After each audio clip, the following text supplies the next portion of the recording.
Bom dia. A gente está aqui reunido no Mentor Space, na presença do nosso conselheiro Renato Ferreira e Cleomar Hereno e Marco Antônio.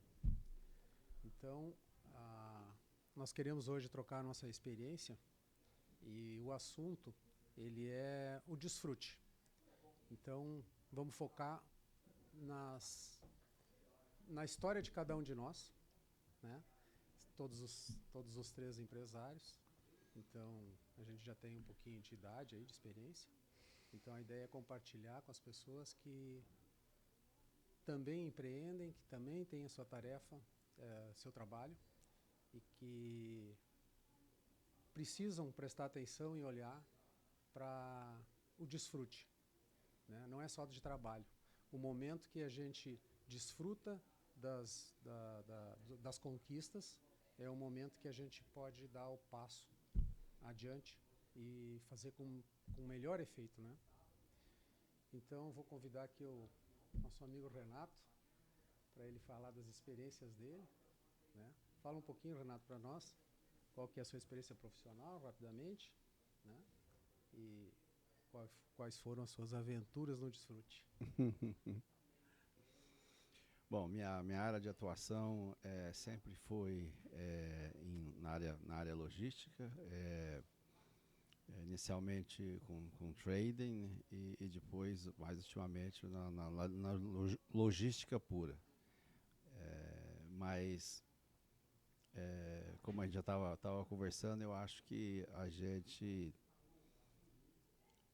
a vida é muito breve, se você parar para pensar, né? Ao mesmo tempo que a gente está aqui para aprender, mas você tem que sempre estar transmitindo uma energia positiva. E para você transmitir essa energia positiva, evidentemente você tem que estar fazendo primeiro o que gosta ou estar desfrutando daquilo que conquistou, que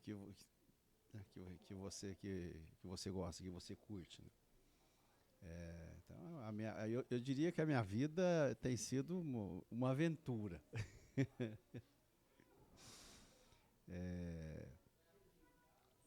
Mesmo no trabalho, existe o desfrute. Eu acho que tem uma em alegria todo um aspecto. Eu acho que na grande maioria das vezes eu considerei o trabalho um desfrute. Eu nunca me senti essa. Se você ter uma ideia, já fazem 20 anos em que eu tenho a minha empresa no controle remoto. Há 20 anos?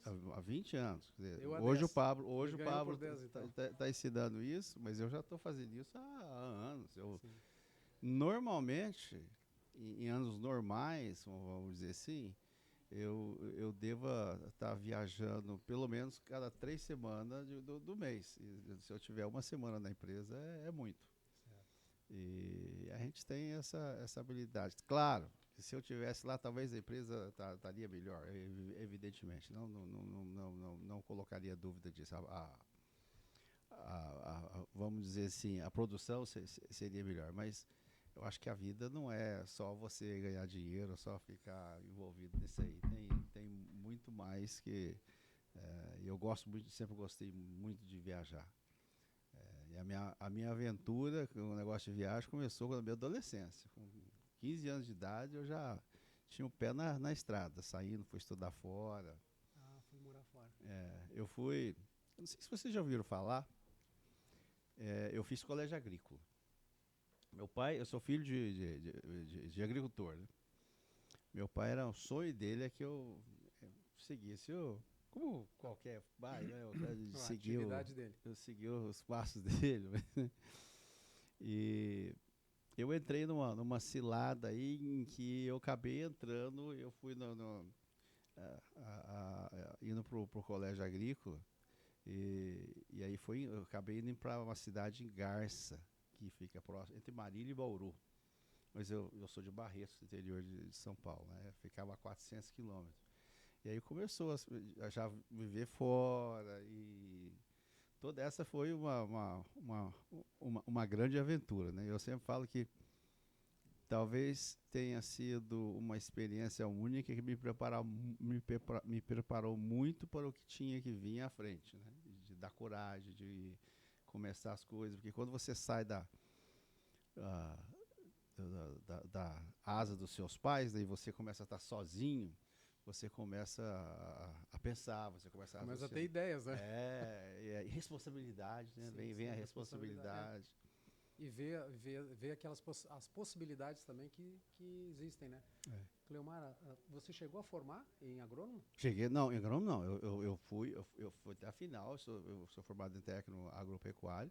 Porque e a aí, profissão do original também do Cleomar é Sim, eu sou formado em agronomia. agronomia. Profissão original, tá boa essa? Vamos lá, Renato. aí na metade do caminho, eu aí resolvia fazer, naquela época, foi muito interessante, essas histórias acontecem na vida da gente, é muito doida, né? Quando eu fui fazer, na época fazer cursinho, né, eu fui fazer um teste psicológico. E esse teste psicológico deu que o meu negócio era ciências exatas, né, que era para ser ou engenheiro eletrônico ou físico, alguma coisa assim. E aí eu fui na faculdade, eu acabei entrando, obedecendo a aptidão que tinha lhe dito que era. Que fui fazer isso aí, né? E aí foi uma decepção muito grande, que quando eu fui passar. Imagina um adolescente, sai fora de casa, mora 3 anos sem fora dos pais. Aí, de repente, a única faculdade que eu acabei passando foi a de Barretos, da FUVEST Barretos, na época. Aí voltar para viver com meus pais foi, assim, um inferno. Um desastre. E aí, entre essa história de estudar muito, porque a engenharia você tem que estudar muito, né? E tentar lidar com morar de volta com teus pais, onde você já não se sente mais menino, né? E ao mesmo tempo queria trabalhar, porque eu queria ter minha independência financeira. Não consegui fazer nenhuma das três. Aí larguei mão e eu fui aventurar, por isso que eu fui com a minha vida aventurando, para Goiânia. Na época, Goiânia era uma cidade que crescia muito, meus pais tinham... na verdade, minha mãe tinha uma floricultura, um jardim, e ela fazia negócios lá naquela época, levantava plantas para vender lá, e eles começaram a ter um conhecimento muito grande. E aí deu na cabeça de falar assim, eu vou para lá, vou fazer faculdade à noite e vou estudar. E aí eu pensei em ser bancário, que a minha família, tudo bancário, comecei a realizar que esse negócio de ser engenheiro, naquela época assim, você fazia a conta, o engenheiro ganhava o que era o referente a $400. E um gerente do Banco do Brasil ganhava tipo $1.000. Eu me lembro muito bem essa relação de dólar. Falei, cara, acho que eu não vou fazer faculdade nenhuma, não. Vou fazer carreira no banco. E aí foi com essa ideia na cabeça. E no meio desse processo, até consegui achar um banco que me contratava. Aí eu achei um anúncio lá, muito doido, no jornal lá, contratando com profissionais. Eu estou contando essa história só para saber que às vezes a gente pensa que a reta é essa e que é o outro lado, né? E eu fui ver um anúncio de vendas, na verdade. Os caras lá procuravam profissionais de vendas e tinha muita gente nesse tempo. O cara é um trabalho assim. Devia ter um número lá no anúncio, né? Que chamava a atenção, né? Que brilhava. Era viagens internacionais, era uns negócios assim que era glamouroso. Você imagina, isso foi nos anos 80, né? Nos anos 80 não, em 80. Isso foi em 1900, exatamente em 1980, início de 1980. E a gente eu fui nesse concurso lá, devia ter, sei lá, uns 500 candidatos nesse dia. De novo, eles deram um teste para preencher lá, né? Do meu lado tinha um cara que ficava falando assim, eu já fiz, eu sei qual é a mancada desse teste aqui, né? O teste, na verdade, era um negócio que era para saber se você tinha, olha só, se você tinha potencial para vendas, né? Esse é o teste que os caras tinham, que era uma empresa americana. Eu sei que eles passam o teste e aí depois ele começa a dispensar todo mundo lá. No que dispensa, dá uma paradinha e aí os caras chega e chama o cara que estava do meu lado, daquele cara que eu estava falando lá, e chama eu, né? Eu falei, vai mandar embora. Não, a gente só quer saber quem é vocês. E mais tarde a gente foi identificar que, na verdade, isso aí, que a gente tinha tido os 2 maiores scores dentro do teste. Da avaliação. Da avaliação. mas se você lembrar que o cara já sabia a mancada, talvez o teste você vê. E eu sempre achando que, olhando pelo aquele teste, achando que a minha área era exata. Na verdade, a minha área sempre foi humanas, quase que. Ver, né, um teste mal feito, né? Feito na escola, na época. Eu me lembro que esses testes eram meio frio, não tinha. Eu fiz também eles e não apontou nada de correto pra... E daí pra diante a minha vida mudou muito, cara. Eu fui o primeiro vendedor dessa empresa. Eu ganhei tanto dinheiro naquela época que meu pai assustou. Eu pude comprar um Fusquinha, o relativo a um Fusquinha em um mês. Porque a comissão era muito... eu vou contar, a empresa chamava Success Motivation Institute. E o que os caras faziam? Vendiam umas fitas, naquela época, fita cassete, gravada com Sérgio Chapelin e Cid Moreira, e que só colocava coisa positiva. E a venda dos caras é o seguinte, ó, você está programado, né, na televisão e tudo que você ouve, a coisa que então aqui nós vamos te programar para o positivo. E tinha todo um discurso da venda que era infalível. A gente tinha os candidatos qualificados, que assim, o cara falar não, eu tinha que falar assim, eu sou estúpido, sou burro, alguma coisa, então os caras compravam. E naquela época era $1.000 o kit, viu? Aquela pastinha 007 com 24 fitas, não sei outra coisa. E a metade era comissão. Então era um negócio, $500, você imagina, em 1980, $500. Entregar uma pasta com umas fitas dentro, né? Fiz a cassete. E aí é que arranca a minha vida. Eu não comprei nenhuma, eu acho que deveria ter comprado, né? Infelizmente, a maioria das pessoas compraram isso aí e não, porque naquela época era um outro mundo. Né? Foi pouquíssimas as pessoas que realmente levaram o assunto. Mas quem levou era mais ou menos naquela época que o equivalente a um Pablo Marçal hoje na vida de uma pessoa. Literalmente era. Porque não tinha nada, não existia isso que a gente tem aqui hoje. Não. Então, era uma ferramenta e que... Era uma empresa americana, um instituto que estava sediado em Goiânia? Tinha uma... Não, era o Brasil inteiro. Só que eles todo. passavam temporadas em cada cidade. Então, eu estava lá. Eles chegavam num lugar que nem selecionavam. Ficava lá, eles pegavam a elite, eles só vendiam para... Quem tinha dinheiro para comprar esse negócio, qualificava, depois que via todo mundo, passava para outra e seguia. Eles tinham a representação da empresa aqui no Brasil. E depois disso, como foi que você foi para os Estados Unidos? Pois então, e foi meu grande sonho, desde pequeno, era ir para os Estados Unidos. Né? Eu tinha eu também tinha. Fascinada. Lembra daqueles empacotados americanos, aquele seriado, aquelas coisas? Você olhava cara, aqueles filmes. Eu tinha uma paixão de conhecer os Estados Unidos que era enorme. Mas assim, até então não era nem de morar. Era assim, eu quero ir lá, conhecer, né? Saborear isso, experimentar. E aí, nesse período em Goiânia, eu conheci uma pessoa lá que tinha morado nos Estados Unidos.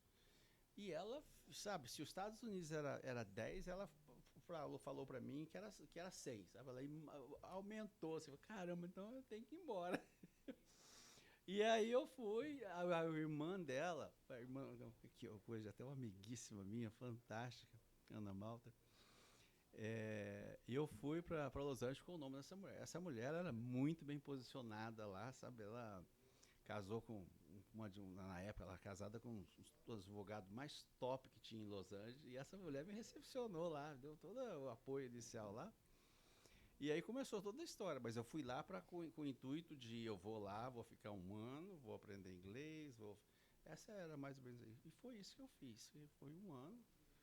1 ano eu voltei e foi assim fantástico todo um regaço na cabeça do camarada. Não, mas você chega, vocês aqui, vocês são a molecada aqui, não lembra, né? Mas 1980, os carros aqui era tudo o top de linha era o Landau. Tá, velho. Era o Landau. Meu pai tinha concessionária da Ford e vendia Landau. Ele então era o... Você chegava nos Estados Unidos, o rei do Galaxy. Era um outro mundo, cara. Eu comprei lá. Meu primeiro carro foi um Landau americano 68. Caiu nos pedaços, mas tinha ar-condicionado, direção hidráulica, sim, vidro verde, vidro elétrico. Essas coisas no Brasil não existia, bicho. Eu estranho muito, muito louco isso. E aí foi, né? De lava-prato até bartender, trabalhando lá. E aí eu volto, depois de 1 ano eu volto pro Brasil, achando que agora, né, com essa ilusão de que, agora eu falo inglês e tal, né?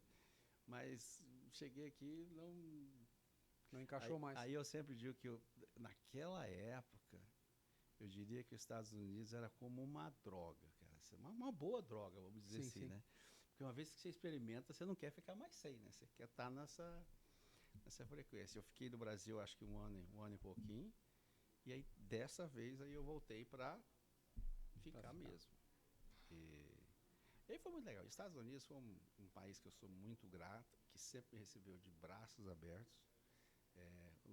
Os 2 empregos que eu saí, que eu tinha lá, quando eu voltei, depois de 1 ano e meio, os caras me receberam assim na hora, me contratou, sabe?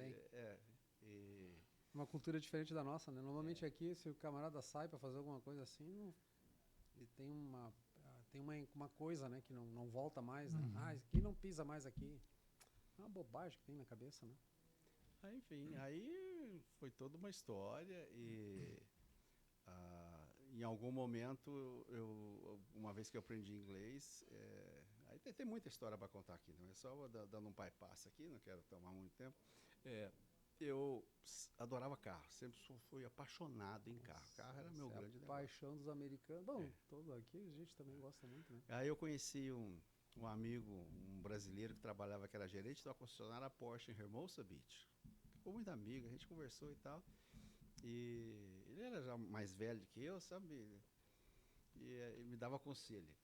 E aí eu falei para ele dessa coisa, falei, então você tem que começar a vender o que está vendendo de qualquer jeito. Naquela época a Ford estava explodindo, né? Vai vender Ford, você aprende lá, depois você vem para cá que vai dar certo. E deu outro, nós fomos para lá e comecei a vender Ford, dei muito certo, fui de melhor vendedora, gerente de vendas, e aí... Atuando numa concessionária. Na concessionária. Aí teve um evento político que me fez realmente tornar um empresário de verdade, né? E outra paixão minha na época também era informática, né? Ali foi quando começou, lembra nos anos 80, 84, 85, começa a informática, começa a Microsoft, começa a IBM, a Apple, tudo aquilo ali. No Brasil é Itautec. Isso. E aí foi uma outra paixão muito grande também que eu tive. A gente começou algum negócio isso aí. E aí, nesse inteirinho, entrou o Collor, que abriu as importações. E nós fomos uma das primeiras empresas, eu diria, a exportar carros para o Brasil. Em algum momento, a gente foi a empresa que mais exportou carro da Califórnia ao Brasil. Porque chegou uma época que o carro importado está mais barato do que os nacionais. Não sei se você lembra desse movimento aí. Sim. Então aí foi. O pai chegou a importar alguma coisa lá 91, 90. Ele trouxe Taurus. Não, você imaginava, a gente mandava carro de avião, cara. Eram uns negócios doidos. E os caras aqui no Brasil estavam com uma sede de comprar as coisas. Era tudo que você trazia. O dólar era 1 por 1 depois, vendia, né? Tava R$1, 1 dólar, né? E aí, isso aí era muito barato. Foi uma grande ascensão minha empresarial, econômica também, né? Foi um negócio muito legal. Mas aí você veio no Brasil, né? Veio, e a gente começou. A peça me levou a trazer autopeças. Né? Perdão, o carro me trouxe a trazer autopeças. E aí nós montamos uma estrutura. Nós tínhamos escritório em várias partes do Brasil, tinha escritório em Miami, Los Angeles, Madrid. Foi um arraso, né? Aí eu não sei se você lembra, estava 20% de imposto de importação, do dia para a noite foi para 70%. E aí foi a primeira pancada, né? Bem, aí começa, né? A gente começa a diversificar, começa a trabalhar com outras áreas e tal. E foi bastante um aprendizado. E aí foi...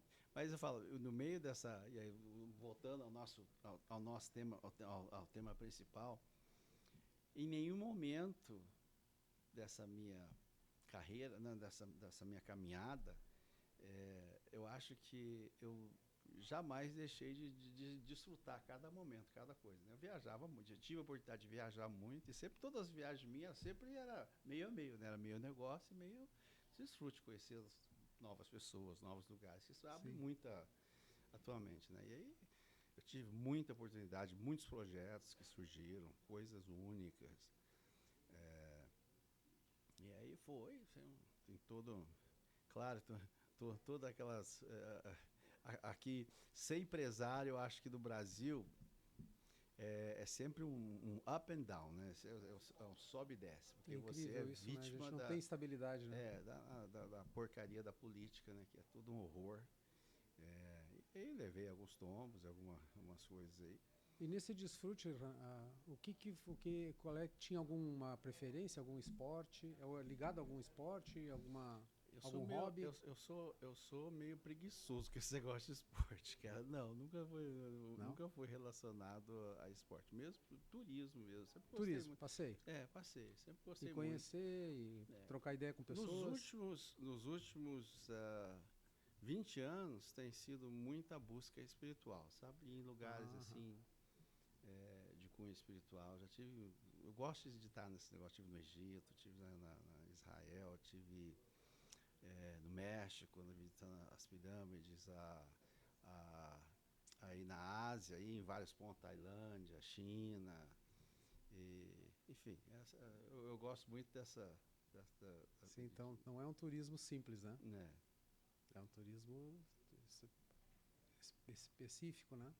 Que faz com que a gente se desenvolva, né? É o autoconhecimento, né? É o que acontece nisso aí. A gente trocando ideia aqui, Cleomar, a gente tem um ponto em comum. O Renato disse que ele fez um curso de meditação em Porto Alegre com um lama budista, que é o meu mestre lá. Sim. O lama. Então, E tem o caminho de Compostela também. E aí o mais recente, eu estava vamos dizer assim, lá embaixo da minha lista, mas era a minha lista de fazer essa caminhada aí. E aí eu fiz, foi uma experiência muito interessante. Tem uma lista então. Sim, tem muita coisa ainda para fazer. Que coisa boa. Quer saber a maior? Vamos lá. Que na época eu escrevi isso em 80. Interessante, escreveu, né? Eu escrevi isso em 80 e todo mundo naquela época me achava literalmente louco, né? Mas hoje eu não sou mais louco, não. Eu também fui chamado de louco muitas vezes. Eu quero ir em órbita, eu quero ver o planeta Terra de fora. Mas, que legal. Puta, talvez eu não vou na Lua, evidentemente, mas em órbita eu vou, certeza. Quer ter aquela experiência da visão sem ser pela tela. Todos que passaram por essa experiência teve uma transformação fora do anormal. Se você vê os relatos de todos que foram ao espaço, quando eles voltam outra pessoa. De você entender que a gente às vezes são tão grande, né? Se sente tão grande em algumas coisas, e aí você vê que é um planeta tão minúsculo quando você releva ao universo, né? E aí você começa a refletir as coisas de uma forma muito diferenciada. Né? E qual o caminho para acessar isso? Hoje em dia tá bem fácil. Hoje aí é só você comprar a passagem. O problema é que ela tá um pouquinho cara. Eu tô esperando ficar um pouquinho. Hoje é $1 milhão, mas $1 milhão.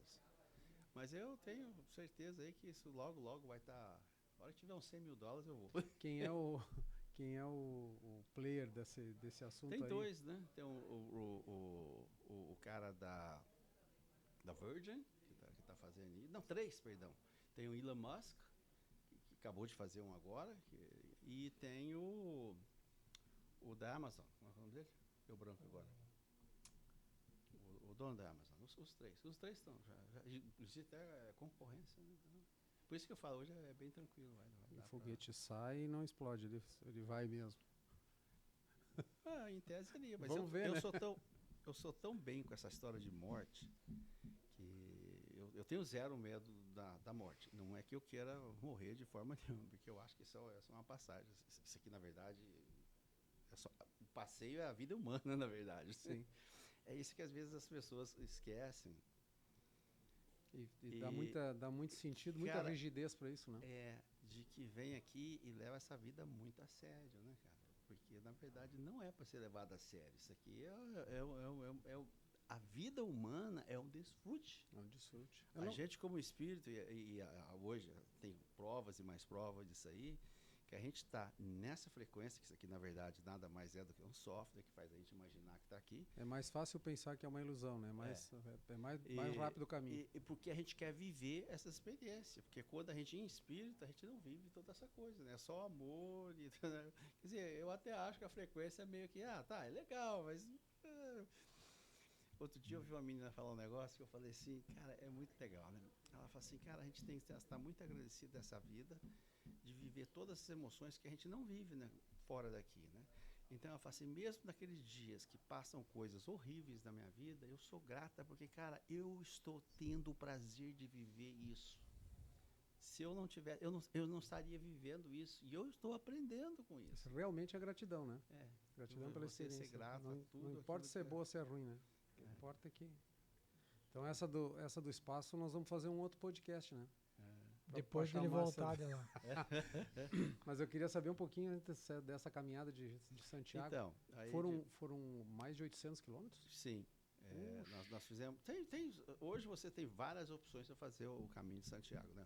A opção mais tradicional é a da França, que são 700... Você precisa, são 790 quilômetros, se você for do ponto A ao ponto B. Mas, evidentemente, que você anda muito mais do que isso. Você chega numa cidade, você vai passear, você vai andar para tudo quanto é lugar, você acaba andando muito mais do que isso. Então, nós fizemos desde Saint-Jean, da França, e até a Compostela. É muito interessante. A caminhada, eu fui sem nenhum preparo físico, sem treinar, sem nada. Eu tinha tudo para dar errado, porque muita gente desiste nos primeiros 2, 3 dias. Porque quando você começa de Saint-Jean, você já começa na porrada, porque você sai essa subida. São 1.700 metros de subida. De subida, tempo ruim, horrível, porque é uma montanha, mesmo no verão, estava bem frio. Sim, quando chega no final da tarde fica frio, né? Então aí você sobe, numa distância de 30 quilômetros, você sobe 1.700 e baixa 1.700. Aí você fala, né, mas é difícil subir, né? Cara, descer é tão difícil quanto subir, né? E você estando despreparado com isso aí, é um negócio assim. E aí, depois que passou o segundo dia, eu falei assim, cara, eu vou dar conta desse negócio. Que eu consegui, né? É claro, vem a dor, vem as coisas, e aí as bolhas no pé que são... você tem que lidar com isso. Tem que aplicar uma coisa de paciência, de reduzir um pouco, de ceder um pouco, parar, descansar. Você precisa estar preparado. Existe, né, medicamentos, um monte de coisa que você pode fazer. Eu não sabia de nada, fui deixando. E a bolha, depois que ela acontece, aí fodeu, né? Não tem como, aí a coisa vai embora. Mas é tipo uma vaselina que você passa que realmente evita muito essas coisas. Mas você tem que fazer o tipo de meia que você usa, o tipo de calçado que você usa. Eu fui com calçado errado, foi tudo errado, não tinha nada certo. Mas conseguiu corrigir no caminho? Foi corrigir no caminho, né? Estilo Pablo, né? Você começa de qualquer jeito e acerta no caminho. É isso aí mesmo. Aí vai no peito, né? E aí deu legal. É o meu estilo, sou um pouco assim também, não tem muito planejamento. Mas eu mesmo me surpreendi da minha força de vontade, né, e da resistência que a gente tem no corpo, né, de poder fazer isso. Eu não teria essa visão de que eu poderia fazer uma caminhada. É muito tempo, 700 quilômetros, daqui até Balneário de Camboriú. Né? Eu acredito que o que faz a gente conseguir realizar é um propósito firme, né? Saber o que a gente quer, o que está desejando, e esse desejo ele tem que estar conectado, né? Fortemente. Quantos dias foi esse? 36 dias. Desses 36, eu parei praticamente 2 dias. Eu parei em Burgos, porque quando estourou as bolhas, que estava no auge do negócio, eu precisava pelo menos consultar alguém para... Você não consegue comprar na Espanha nem uma pomadinha de penicilina para colocar no pé. Então eu tive que ir no médico lá, pegar a receita para poder comprar. Fez uns curativos, me deu umas dicas lá, que foi fantástico. Aí eu fiquei um dia lá. E aí depois a minha esposa veio me encontrar, e aí eu tive que eu podia ter chegado um dia antes, né? Mas aí, como ela queria participar do último dia, então eu deixei o último dia para fazer com ela. Puta, que legal. Foi legal, deu tudo certo. E acontece uma transformação mesmo, interna. Pois é, a minha motivação... Vocês já ouviu falar do Joe Dispenza? Não. Pra quem não foi, eu recomendo. É um cara que vale a pena você checar. Inclusive, eu tô indo, já fui no seminário dele, estou indo agora novamente, no final de outubro agora, estou indo em outro. E, basicamente, o que ele ensina é meditação. Eu ainda tenho uma grande dificuldade com isso. Mas somos novos ainda, né? Pois é. Mas não existe idade isso aí, né? Esse negócio de aprendizado só existe a cabeça. Né? Você pode estar a idade que foi, e é importantíssimo você estar aprendendo coisas, né? O que te mantém você na frequência e sem problemas de saúde, sem colocar... É você estar o tempo todo tá aprendendo coisas novas, né? E o discurso dele é o seguinte, que nós, na verdade, isso aqui é um software, né? E que nós estamos... E nós somos... É um personagem que é criado. No dia em que você está na barriga da sua mãe, desde a concepção até os 7 anos, basicamente toda essa informação, nós somos uma máquina, que na verdade o pessoal fala muito aí de AI, o caramba 4, e se esquece de pensar que nós somos um AI. Presta atenção, o corpo humano é um AI, e é um AI sustentável, né? Que Sim. Autossustentável. Fabuloso, né? Biológico, né? Você não tem... e é tudo energia. No final do dia é energia pura, né? Que a gente precisa de energias para estar aqui. E esse AI é igualzinho um computador que não vem formatado. Sim. Então, vem esses primeiros anos, o que acontece? Vai formatar o seu hard drive, né? E aí, durante esses 7 anos, tudo aquilo que seus pais, a influência, enfim, tudo aquilo que você viveu, o seu environment, a cultura, e tudo aquilo é colocado dentro. E você começa a programar a sua vida de acordo com esse conhecimento. Nós estamos até hoje, de uma certa forma, usando esse aprendizado que está lá. Grande parte, por exemplo, do programa do Pablo, que é o método IP, é você quebrar algum desses programas, vamos dizer assim, que são maus, que se limita a você. Que são obstáculos, né? O maior problema que eu acho do ser humano é a coisa de eu não sou bom o suficiente. Né? Em inglês fala, I'm not good enough. Se achar e querer necessidade de aprovação de outros. Né? Essa parada, o que segura a gente é fantástico. Né? Então, são personagens que a gente criou. Esse cara fala assim, se você quer criar um novo personagem, você tem que sair da sua rotina, tá em algum lugar que não tenha contato com nada com que você tem, e que você está no dia a dia. E aí, com esse movimento, você, no final, quando passa um determinado tempo, que seja no mínimo 30 dias, você cria, é como se você criasse um novo personagem. O Caminho de Santiago, eu sempre vejo que essa é uma opção de você criar um novo caractere para você. Que a gente tem falado que é ressignificar, né? Dar um significado. Eu imagino que deve ser porrada, né? Bem profundo. Agora, isso, né? Cada um que você vai conversar, vai te falar, vai de alguma experiência, alguma coisa assim, que... E, cara, no final do dia, é tudo aquilo que você acredita é o que é. Você fez algumas mentorias com quem foi? Tony Robbins. Tony Robbins. Isso deve ser uma experiência legal também, Tony né? Robbins também foi fantástico. Eu tive uma... Eu assisti vídeos dele, estou lendo um livro dele agora. 3 anos. Tardinho, mas vamos lá, né? Eu participei da mentoria dele, que chama Platinum Group, que é muito parecida ao... E começou exatamente como o Pablo fez aqui, era bem pequenininho no início. Eu já entrei, já estava desse tamanho aqui. Quando eu entrei, já estava com 100 pessoas, 100 e poucas pessoas. E hoje eu acho que deve estar com mais de 400 ou 500 pessoas no grupo. Tipo conselheiro, assim, as pessoas que estão mais próximas dele. Inclusive subdividiu, né? Acesso. Antigamente só tinha o grupo Platinum, agora tem o grupo Lion, que é mais caro ainda, né? Mas hoje é uma turma de, eu acho que uns 30 ou 40, e aí tem a turma do Platinum. Pro Platinum você paga $100.000 ao ano, ou pelo menos era isso, eu não sei se está vendo hoje aí, e pro Lions acho que deve ser $250.000, uma parada assim. Não está incluso nada, hein? Você tem que... Ganha só usuário e senha.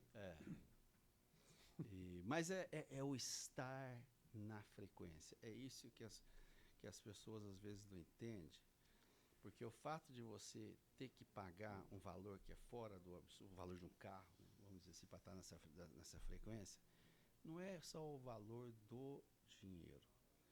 É quase que... E isso altera o seu sistema de crença. Porque a partir daquele momento que você, cara, caçamba, eu estou pagando essa fortuna para estar nesse lugar, você, de alguma forma, fala para o seu... Lembra que a gente é um computador, né? Você mesmo reformata para você e fala assim, cara, eu vou ter que aprender alguma coisa nessa parada. Sim, tem que tirar eu fiz esse investimento enorme aqui. Buscar eu vou o retorno do investimento. Você vou ter que... Tanto é que você vê que a galera, todo mundo aqui fica, o que eu vou fazer para... Na cabeça, o que eu vou fazer para dar retorno nesse negócio? Eu tenho que pegar esse negócio. É irrelevante o retorno ou não, mas é muito bom essa parte de que você entra num modo de aprendizado muito maior a partir do momento que você faz isso. A partir de que isso aqui fosse de graça... Não era a mesma coisa, eu também acho. E a grande verdade é que não existe nenhum segredo que a gente vê nessas mentorias que não esteja publicado em algum vídeo da YouTube. Nada. Não tem nada aqui revelador que eu falo assim, eu aprendi isso, a não ser estar na frequência, esse é outro assunto. É que a diferença da teoria e da experiência. Né? A informação está lá disponível de graça, você não tem que pagar por isso. Mas o que custa, que eu acho que o valor disso aí é o estar na frequência. A gente tem um grande exemplo aqui que passou essa semana, que é o caso da Patrícia, de você estar uma pessoa que provavelmente não estivesse nessa frequência, ou seja, não estivesse no lugar certo e na hora certa, jamais teria tido uma promoção como ela teve. Sim, Várias circunstâncias levaram com que ela... Essa oportunidade, né? Mas o que é isso? É você estar na frequência, né? E quando você está na frequência... Por isso é que já fizeram pesquisas que quando você ganha, vamos dizer, R$5.000 por mês, os seus amigos, todo mundo, geralmente anda por aí. Então você está nessa... É a média do grupo, né? Mas se de alguma forma você consegue alocar e mover para pessoas que ganham R$10.000 e você começa a frequentar isso, em um ano, isso é científico provado, em um ano você está ganhando R$10.000. Só pelo fato de você começou a ganhar. E aí vai. Se você altera as tuas amizades, automaticamente, só por você estar lá, não é que aconteça, só pelo fato de você estar lá, já muda a sua... E claro, e você tem que deixar, né? Porque a gente também tem essa história de eu tenho um grande problema na minha vida, que eu montei para mim, até hoje é uma discussão que eu tenho desse bloqueio, que eu montei, sabe o ar-condicionado automático? Central, que você coloca a temperatura lá, você coloca no calor, você coloca lá 20 graus, né? Tem um termostato que é um termostato. A hora que a temperatura subiu, ele automaticamente liga, né? A hora que aqui abaixa, ele desliga, né? Eu tenho um termostato colocado comigo para dinheiro. Eu ganho da minha vida, dos últimos 20 anos, e esse termostato tem um valor X. E toda vez que eu chego lá, o termostato meio que liga. Parece que eu não posso passar. É isso aí. Pelo menos essa é a sensação, mas na verdade é que nós criamos alguns bloqueios que às vezes eu acho que tem até a ver com a nossa missão. Sabe? Eu acho que essa história, às vezes, é que certas coisas acontecem, nada é coincidência. Acontece porque você está aqui com um propósito específico que você vai cumprir. E às vezes você, por exemplo, não pode sair muito assim, porque aquilo vai... ter dinheiro demais pode tirar você daquela caminho que você pode ser uma perturbação, né? Dependendo da base, né? E tá tudo bem, no final do dia tá... Interessante, né? Essa colocação aí. Tony Roberts tem mais ou menos nossa idade. Ele são mais idade, 64. 64. Ele... O Pablo tem 37, homem de Deus. Ele é um menino. E essa máquina toda, essa potência aqui, legal, né? Imagina o Pablo com 60. Agora, eu estou fazendo aqui, eu acho que o Pablo, a minha visão dele, se vocês viram um vídeo meu, foi a primeira vez que eu vi no seminário do Pablo, foi a segunda vez, eu fiz um testemunho que ele estava vendendo na época, eu acho que o Clube do Milhão, alguma assim, e, cara, eu vi aquilo ali e eu fiz um comentário comparando ele com o Tony Robbins. O Tony Robbins não teve... Ele é muito bom fazendo aquilo ali, mas ele atinge somente aquela frequência que fala sobre isso, sabe? O que eu acho muito interessante do Pablo, ele consegue atingir a diversidade. Mesmo com essa história de política, eu acho que ajudou muito ele, desde agora Sim, mais ainda. Você está tendo uma experiência espetacular ainda. Né? E, por exemplo, hoje o Tony Robbins acho que tem 6, 7 milhões de seguidores. Tem 13, 14 milhões nem sei mais agora, porque já tanta coisa nova que tem por aí, né? O Tony Robbins também tentou ser candidato a presidente, mas assim, foi 3% conhecia quem era Tony Robbins. Até hoje você fala, fiz o Tony Robbins nos Estados Unidos, cara, não conhece. Não conhece. Só conhece quem está na frequência, né? Já o nosso amigo Pablo aqui, até os gatos e cachorro hoje, se você perguntar, todo não, mundo e agora, sabe. com esse assunto dessa experiência política dele aqui... Não, mas o que eu digo, ele com 60, quando eu falei isso, eu nem pensei na questão econômica. Eu imagino o impacto que esse homem vai ter nas pessoas, na transformação das pessoas. Ah, não, você vê testemunhos e mais testemunhos de pessoas. Vai ser uma coisa espetacular, né? Imagina. Quero estar junto. Vai ser... Vamos estar meio velhinho já, mas quero assistir. Quero fazer parte, na verdade, né? Não, eu falo, eu tô aqui hoje especialmente para um dia chegar e fazer, eu fiz parte dessa história, porque eu não tenho a mínima dúvida que esse movimento vai mudar. E não acho que vai mudar só o Brasil, não. Vai mudar o mundo inteiro. E ele já previu isso, né? Eu não sei se vocês acreditam, o Pablo fala que não acredita desse jeito, né? Mas se você olhar a numerologia do Pablo, sim, ele foi fabulosa, feito, né? para ser líder mesmo, de mudança mesmo, cara. Ele foi cara mandado para cá para fazer isso aí. Não é? Você lê se você pega o aniversário dele e lê as condições do que ele faz, do que ele está aqui para fazer, é astronômica, cara. E eu acho muito interessante essa coisa. Uma coisa que ele faz que me surpreende muito, que poucas pessoas desse planeta faz, ele determina, por exemplo, você já ouviu falar que ele tem hora para aposentar, ele tem anos para ficar na política, ele tem já tudo planejado na vida dele, cara, e ele tem, até hoje, ele tem cumprido, né, fielmente. Eu tenho uns amigos japoneses que têm essa programação, os japoneses são caprichosos. E ele assim. seguindo, assim, a minha única preocupação, né, é que no meio dessa política, que é muito sedutora, né, esse poder é sedutor demais, né, você vê um Putin da vida fazendo a sedução do poder, né, o cara parece que se envolve nessa história quer dizer, existe essa possibilidade. Sim. Uma conotação muito louca de se fazer aqui, mas... A gente aposta na egrégora religiosa que tem em volta, que líderes, consiga... Essa posição que ele tem é muito semelhante a qualquer grande líder. E teve alguns desses aí na história que viraram o ponteiro da história. Porque a tendência deles é ser ditador e toda essa história. Mas sinceramente não vejo. Acho que o Pablo é uma pessoa que vai alterar o rumo desse planeta. E veio aqui para isso mesmo. Beleza. Cleomar. Nosso tempo está terminando, Cleomar. Vamos ter que fazer outro podcast, porque ali vem uma hora de conversa também, né? Cleomar teve na Rússia, né? Eu tenho começado minhas apresentações dizendo que todas as coisas conspiram para o bem daqueles que amam a Deus e são chamados segundo o seu propósito. Eu aprendi aqui essa frase, né? E o Marco vem me provocando para esse podcast, Renato. E a gente vem não achando a data, né? Foi para a Europa lá, esse cara aí desfruta muito, viu? Por isso que ele pegou esse negócio aí do desfrute. E nós nos identificamos porque a gente também está numa faixa etária um pouquinho fora da curva da maior parte dos conselheiros. Aí eu tô... Tem uma meninada aí que é braba, né?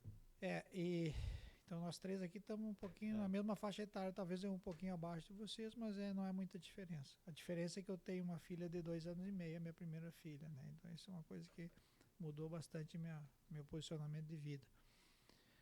Mas eu estava falando isso, Marco, porque é incrível, viu, Renato? Por exemplo, esse depoimento que tu traz aí, ele vai fechando alguns pontos da teia da vida da gente, viu? Sim. Porque tu falou, sou técnico agrícola, formei, né? Técnico agrícola. Eu não fiz técnico agrícola porque eu tinha que voltar um ano atrás, quando eu resolvi fazer técnico agrícola, e aí eu perderia um ano, né?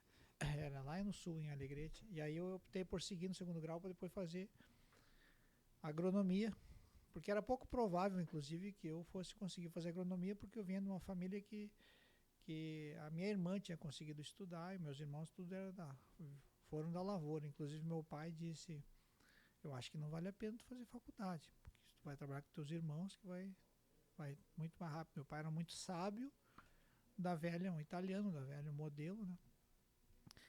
E eu acabei teimando com ele no segundo grau. No último ano eu fiz no segundo ano fui estudar à noite e para trabalhar de dia para guardar dinheiro para fazer o terceiro ano de cursinho. Para poder entrar, tinha que ser na universidade, porque se tu não passar na federal, não vou te pagar a faculdade. Se tu rodar no primeiro vestibular, tu vai para fora trabalhar com teus irmãos. Então eu acabei fazendo esse vestibular e passei na Universidade Federal de Santa Maria, fiz agronomia, cursei agronomia. E vem todo um percurso de pós-faculdade. Trabalhei numa empresa aqui de São Paulo, na área de vendas, que é uma coisa improvável também. Fui me desenvolvendo um pouco essa área de venda de fertilizantes foliares. Na época era algo que...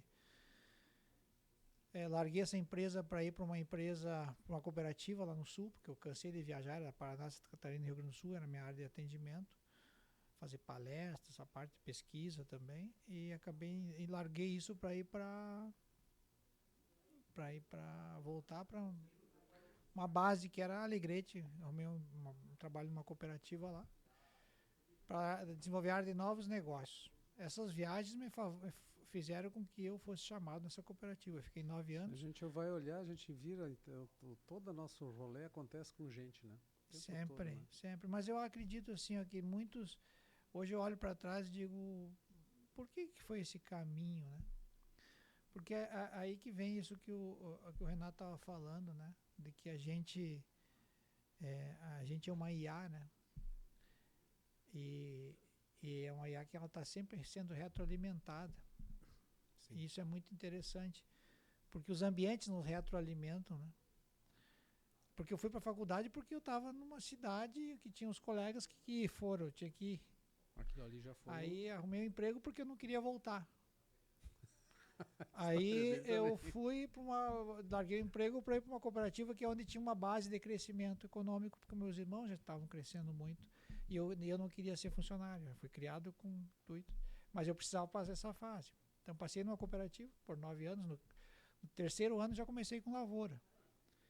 No 9º ano eu tive que sair do negócio da cooperativa, ainda fiquei 2 anos prestando serviço, não como profissional de CLT, mas sim montei uma empresa, porque ainda fiquei 3 dias na semana com a cooperativa, porque eles não queriam me liberar. Porque eu tinha projetos de qualidade total, a fábrica de ração. Eu era a pessoa que fui contratada para fazer novos negócios nessa cooperativa, lá no Fronteiro Oeste do Rio Grande do Sul, Alegrete, né? CAL era na época.